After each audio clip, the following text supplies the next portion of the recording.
Hello, আসসালামু আলাইকুম। আমি ফাদিম হাসান এবং আপনারা দেখছেন ফাদিম রিয়াকশন। বিইং আ মুসলিম, আমি একজন মুসলমান হিসেবে অবশ্যই ফিলিস্তিনের আমার যে মুসলমান ভাই বোন আছে এবং ফিলিস্তিনের স্বাধীনতার প্রতি আমি একাত্মবাদ পোষণ করি। কোনো সন্দেহ নাই এতে। আমি খুব খুশি এবং গর্বিত মনে করি যে বাংলাদেশের প্রতিটি সরকার কোনো দ্বিধা ছাড়া ফিলিস্তিনের জনগণ এবং ফিলিস্তিন সরকারের প্রতি তাদের সমর্থন দেয় এবং ইসরায়েল নামের একটি আত্মসাৎী দেশও বলা চলে না, ওরা হলো জমি দখলকারী, ওরা হলো শিশু হত্যাকারী, ওরা হলো মহিলা হত্যাকারী। একজন ব্যক্তি যখন কোনো শিশু, কোনো স্ত্রী, কোনো মহিলার উপর অত্যাচার করে, তার চেয়ে বড় জালেম আর কেউ হতে পারে না। তো পিছনের এই গাড়িগুলোর আওয়াজ, এগুলো আপনার ইগনোর করবেন। আজকে আমি ফিলিস্তিনের কিছু আননোন অ্যান্ড শকিং ফ্যাক্ট, এই একটা হিস্ট্রি बेस्ड একটা ভিডিও, তার উপর রিয়েক্ট করব। फलस्तीन চলো। शर्क़ ओस्ट में मौजूद एक तारीखी मुल्क, इसकी सरहदें मौजूदा इसराइल, मगरबी उर्दन, जनूबी शाम, मगरबी लिबनान और मशरकी बहरा रूम से मिलती हैं। फलस्तीन का कुल रकबा 6020 मुरब्बा किलोमीटर है। रकबे के लिहाज से ये दुनिया का 121वां छोटा मुल्क है और आबादी तकरीबन 51,87,000 के लगभग है। आबादी के लिहाज से ये दुनिया का 121वां छोटा मुल्क है।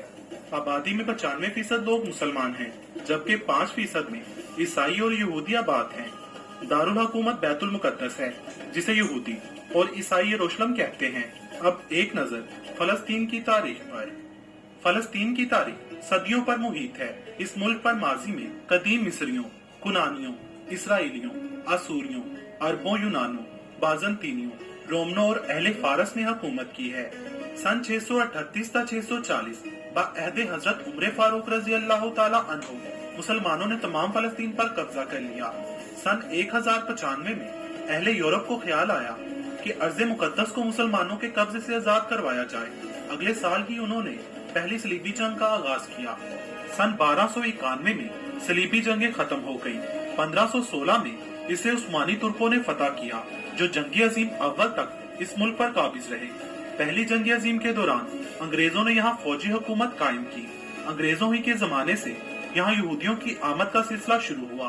उन्होंने अरबों से जमीनें खरीदना शुरू की और अपने कदम जमाने लगे। 1933 में जर्मनी में हिटलर बरसरे इक्तदार आया तो इसने यहूदियों को खत्म करना शुरू किया, तो यहूदियों की आमद फलस्तीन में बहुत बढ़ गई। इस तरह अरबों और यहूदियों के दरमियान लड़ाइयाँ होने लगी।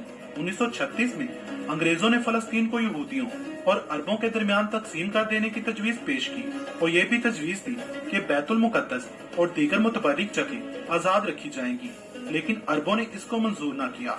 आखिर में 1947 में ये मसला अक़वाम मुत्तहिदा में पेश किया गया, जिसने फलस्तीन को तकसीम करने की तजवीज मंजूर कर ली और बरतानिया ने अपना कब्जा खत्म कर दिया।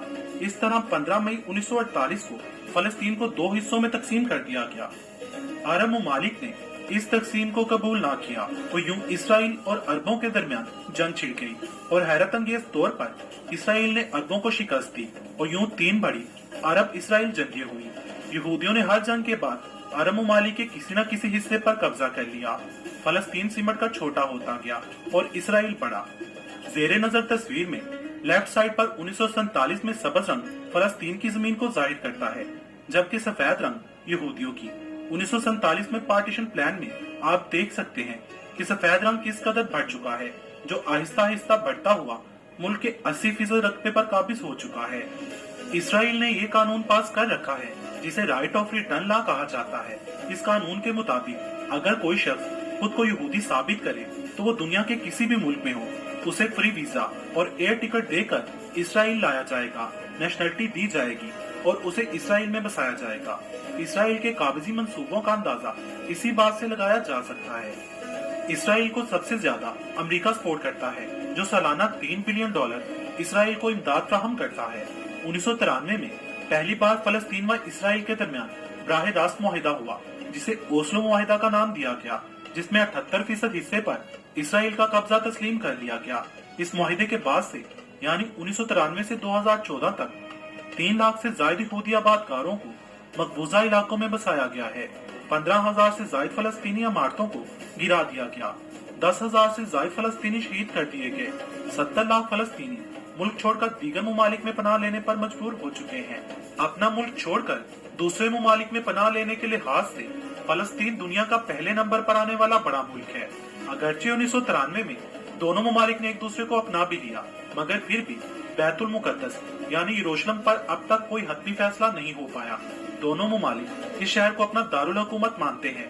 दोनों ममालिक में अब तक जारी जंग की मेन वजह भी यही है, क्योंकि दोनों ममालिक इस मुकद्दस शहर को किसी भी सूरत में छोड़ने के हक में नहीं।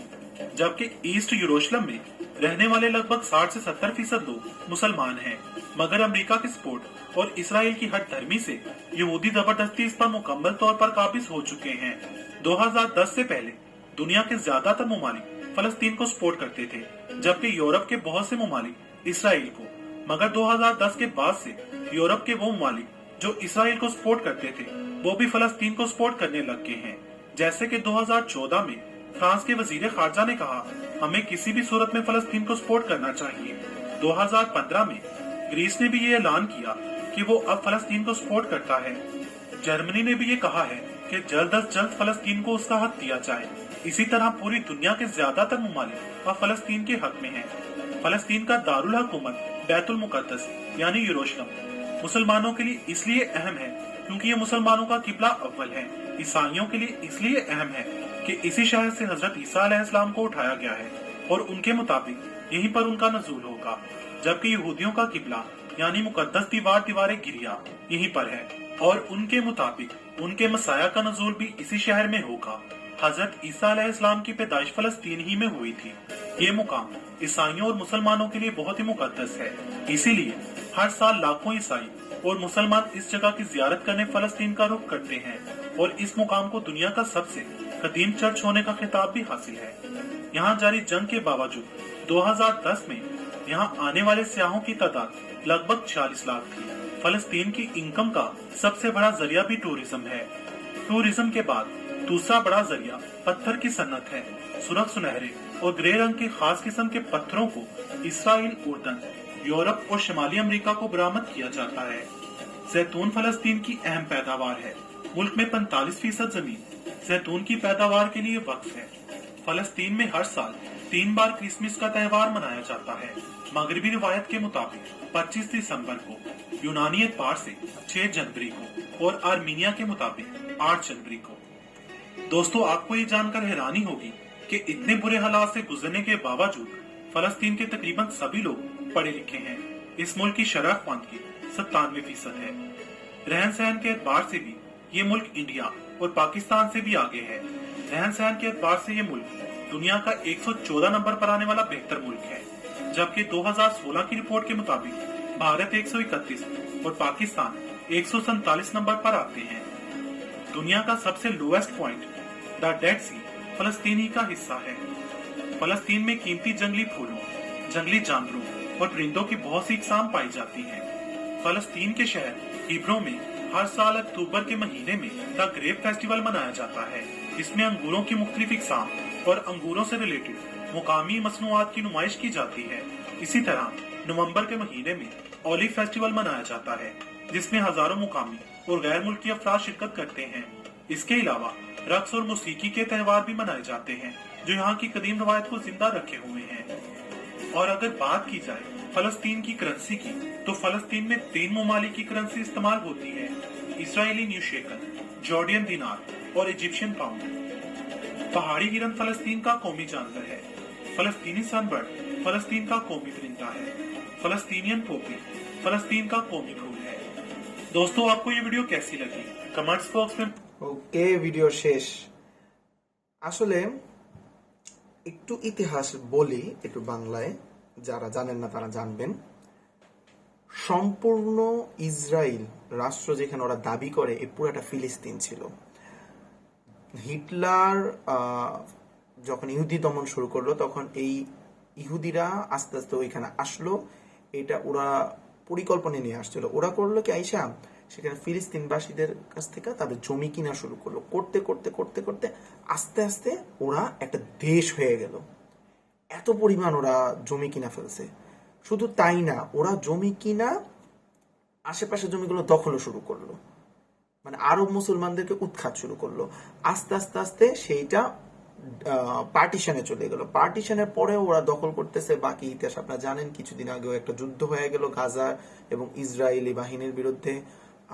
আমি দোয়া করি যারা শহীদ হয়েছে আল্লাহ তাদেরকে জান্নাত নসিব করুক। তবে ইসরায়েলকে থামানোর দরকার, অনেক হয়েছে, আর না। তো ভালো থাকবেন, সুস্থ থাকবেন, এবং আপনি যদি ফিলিস্তিনের পক্ষে থাকেন একজন মুসলমান হিসেবে, কমেন্টে আই লাভ প্যালেস্টাইন এই কমেন্টটা করবেন। আমার চ্যানেলটি সাবস্ক্রাইব করবেন, সাথে একটা ঘন্টি আছে টাং টাং, সেই ঘন্টিটা বাজায় দিবেন। ভালো থাকবেন, সুস্থ থাকবেন। আসসালামু আলাইকুম। আমি ফাইদিন হাসান, বাই।